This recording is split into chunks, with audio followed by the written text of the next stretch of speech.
Welcome back to Snobs Film History Classic Film Review on the Scene Snobs Channel. I'm your host, Mick, and for the past few months, we've been deep diving into the James Bond franchise. Now we've reached the final episode of our Bond series, and there's no better way to close it out than with No Time to Die, a film that gave Daniel Craig's Bond a send-off unlike any other. Did this finale deliver a satisfying end to Craig's tenure, or did it take one too many risks? Let's find out. No Time to Die picks up after Spectre, with Bond retired and living in Jamaica. But when his old friend Felix Leiter from the CIA pulls him back in, Bond is forced to face a new terrifying villain, Yusufer Safin, played by Rami Malek. Bond must stop Safin from unleashing a deadly weapon while confronting his own past, his relationship between Madeline Swan and the shadow of Spectre's destruction. But what Bond doesn't realize is that this mission will change his life and the Bond franchise forever. Behind the camera, No Time to Die faced numerous production challenges, including delays, creative shifts, and even a global pandemic. Director Cary Joji Fukunaga became the first American to direct a Bond film, bringing unique, gritty, and emotional depth to the series. Daniel Craig was initially done with Bond after Spectre, but after reconsideration and a hefty paycheck, he returned for one last mission. Phoebe Waller-Bridge was brought in to punch up the script, adding a sharper, more modern touch to Bond's dialogue. The film introduced Lashana Lynch as Nomi, a new double agent, sparking speculation about the future of the franchise. And Billie Eilish's No Time to Die theme song became the first Bond song to win a Grammy before the film even premiered. When No Time to Die finally hit theaters in 2021, it was one of the most anticipated Bond films ever, closing out the Daniel Craig era with a bang. Despite pandemic delays, the film grossed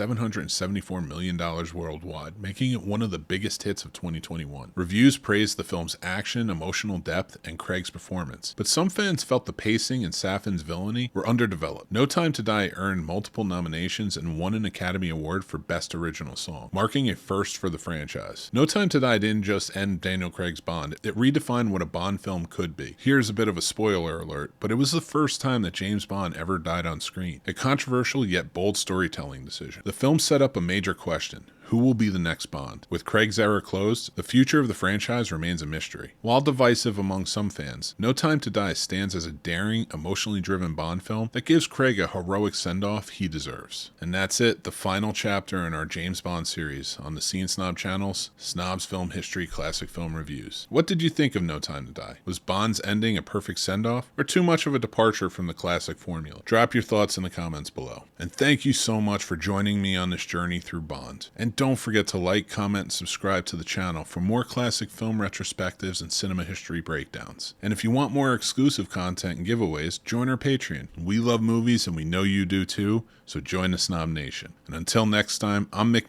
reminding you, this is not the end. James Bond will return.